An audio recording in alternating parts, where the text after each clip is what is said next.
What is up, everyone? JD here. Hope you're doing well today. We're going to be talking about astrological stuff today. Is that even the right word? I have no idea. Let's get into it.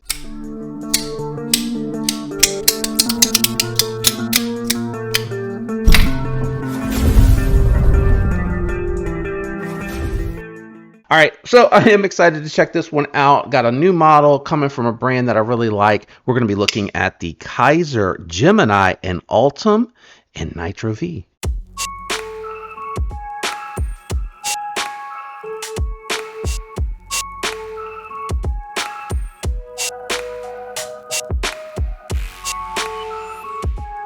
All right, guys, we're going to be doing our usual today. We're going to do some size comparisons, profile comparison. We're going to weigh the knife, and then we'll jump into thoughts and impressions. Let's start it off with a couple of size comparisons. All right, we're going to kick it off with my lightweights, the Para 3 on the bottom, the Manix 2 on the top. These are Applied Weapon Tech scales if you're interested, and Applied Weapon Tech hardware on the Para 3. I usually forget to mention that. Actually, yeah, I don't think so. I think these are the stock hardware on that one. I'm not sure. Sorry. But you can see this is definitely more in line with your Para 3 lightweight. Now, I did try my best to line them up at the pivots. So very close blade length. You got a little bit more on the Gemini, but you got more handle length on the Para 3. So I am considering it a small carry. So we'll bring the Para 3 lightweight back out here in just a minute to do profile, and I'll explain why. Okay, guys, so now I have the Kizer Nice Guy on here and the Mini Grouper. You'll see the Mini Grouper is actually just a little bit longer overall. You can see the gap there, and then you can see that the Gemini is bigger still than the Nice Guy. So I will bring the Mini Grouper back out here since it is a little bit closer to that for the profile thickness, but the Nice Guy is what I would say is a very small knife because it's 3 fingers in the normal position, but again, it does have that choil here to make it work in 4 fingers, so it is a unique piece for a small knife, but I did want to use that for the comparison. Let's go ahead and do closed profile. All right, guys, so we have the closed profile going on here, and as you can see, the Gemini is the smallest, and I might do the Nice Guy because I really feel like the Mini Grouper and the Para 3 overlap, so I am going to call an audible here and bring in the Nice Guy because I do want you to see kind of where it fits. So your ultra small carry, 5th pocket, companion pouch carry, and then I would say this would be too big for a 5th pocket. Probably be okay for the ladies out there with the short or shallow pockets on those blue jeans, and would still be okay for pouch carry, and then too big for pouch carry. So hopefully that is helping you understand why I do these closed profiles. And then the thickness is actually going to be identical. Let's see, can we get a little bit of light? Maybe get a little bit closer. Identical in thickness to the Nice Guy for the Gemini, and then identical in thickness to the Mini Grouper. So let me grab the scale and we'll bring it out here. I imagine this is not going to be too heavy. We do have full steel liners, all steel hardware, and Nitro V as your steel, but it is very hollowed out, and the Ultim should be a very lightweight material. So you can see the hollowing here. That's the cool thing about the Ultim. So I'm guessing this will be around 3 ounces. I swear I did not weigh this before we did that, but very, very manageable. I think you get a 3-inch blade for 3 ounces. People that do ratios or into ratios might like that. For me, it's just going to be a nice lightweight carry as my scale starts to cut back on. Apologies, cutting that back off. But let's get into thoughts and impressions on this one. So I like it.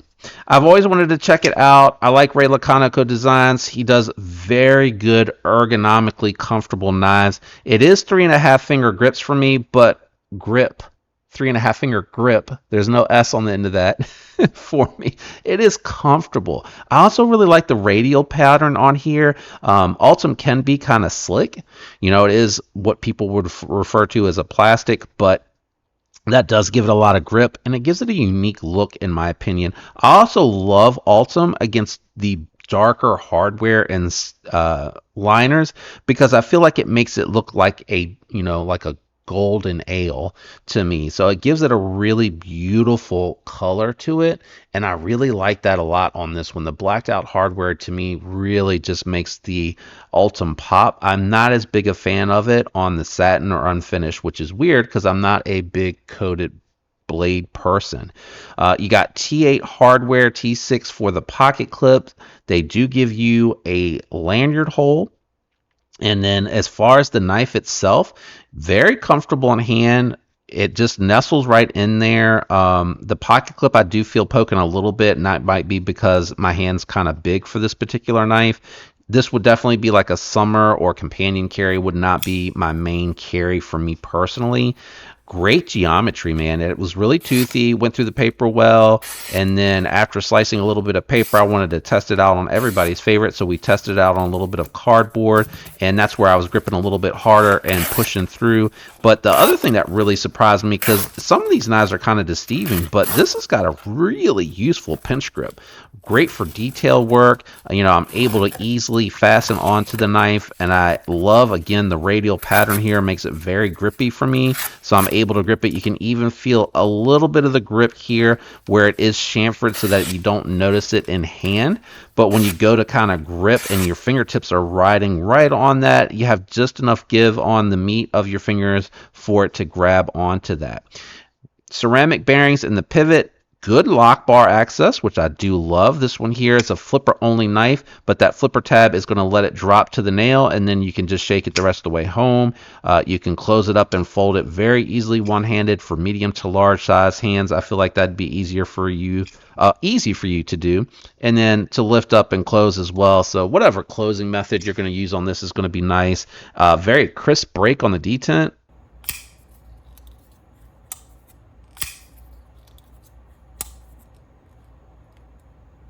Oh, not meant for the push. That is very uncomfortable. It's definitely meant as a flipper. I think they probably could have made that flipper tab maybe a little bit shorter and thrown some jumps on it. I don't think the original version of that, but there's nothing wrong when you're updating and putting new materials on here with doing something like just a little bit of jimping and making it a little bit shorter on there. Probably could have also done thumb studs. It definitely has the room for it, I feel like. So definitely could have done some thumb studs on there. I love their black wash, but I think they're trying to accomplish this price point doing enough, but can't go all out with stuff. So I don't think you're going to get that black wash on here with this one. I would probably say this pocket clip is also a little bit dated as well. Go ahead and throw your steel fold over pocket clip on this model like you do on your other ones. I think that would be a cool update to do with this one as well. But outside of that, Nitro V seems to be done very well from Kizer. I'm noticing good edge retention on it for the steel, for what it is. It's not going to compete with 154 cm, don't get me wrong, but solid, very solid. For the knife, you're just going to want to strop it up after some hard use. Nice acute tip for your pokey task. And good geometry on here. Nice finishes. Kizer has won me over with their attention to detail this last year. They really stepped it up. I feel like they are pushing hard and they're listening to your feedback. I really like the Gemini. I think it is a solid knife. You're getting it for $60. My alternative recommendation would probably be like the mini grouper. This one's going to be a little bit more expensive because it's coming with that clutch lock. I'm sorry, not the clutch lock, their top liner lock. Their version of the compression lock with the button, a little bit bigger. It would be preference whether you like the Ultim or if you like the twilled carbon fiber on G10. Now this one is textured, and it is so hard to get it to show up on camera, but it is textured, meaning it's like 3D and it stands up. I like the blade shape a little bit better on the mini grouper, and I like the extra room on the mini grouper, and I love the lock and I love the multiple means of deployment, but it comes at a price, right? This is a $79 knife. I think this is like 59 bucks. So, very competitive price wise. You're getting the same blade steel, you're just not getting multiple means of deployment, and you're not getting this more robust lock mechanism. Outside of that, there's a couple of different knives out there from Kizer. They got the now more affordable Bear, which comes with the clutch lock, which is really good. And there's just a lot to check out. The Gemini, to me, very classy blade shape. You know, it's very unassuming, very I don't want to say generic, because generic is it's a classy look, right? This is something you could probably flex into a gents carry if you had that deep carry pocket clip on there, so you could get it down in the pocket and kind of hide it. But I think if you pulled this out, nobody would be super intimidated, especially if you two-hand close it. You're extra cautious with handling it. I like it. I think it's a cool model. A little small for me personally, so I couldn't pick one up and keep it. I need at least the grouper size for it to be my main carry, and if it's going to be so small that I'm going to carry it in the 5th pocket or in the pouch, that 4 choil is where it's at for me with the nice guy. That's the Azo design. Adversely, you can make them that small. As you can see here, it's very competitive with the para 3 for real estate. It's a little bit shorter on the handle and a little bit more blade length, but they wanted to make it a flipper, whereas this one here has an opening hole, blade hole, whatever you want to call it. Did that move? No. Okay. I thought it moved on me for a second. So very, very comfortable knife here. I do love that para 3, because it's one of those few small knives like the nice guy that works really well, where you can get a full grip. Man, I actually have handle left over, which is crazy considering it's so small. But I really do like that Gemini. I would say if you got medium to large hands, this would probably be really nice for you at this price point, and it's going to perform really well. Great geometry. Ceramic bearings in the pivot, if I didn't mention it. Full steel liners, steel hardware, I think I mentioned that. That's going to be it for the Gemini, guys. Thanks for hanging out with me. Hit that like on your way out. The links are down below if you want to get one of the recommended knives or this knife. Those links do help the channel. If you want to go shop at Blade HQ, GP Knives, Blade Bench, those links will let them know that I sent you there, and I get a tiny little kickback for anything that you were going to buy anyway. No pressure. If you don't want to do it, it's cool. I just like to remind folks. I hope you have a fantastic week. I love you guys. Thanks for hanging out. Peace.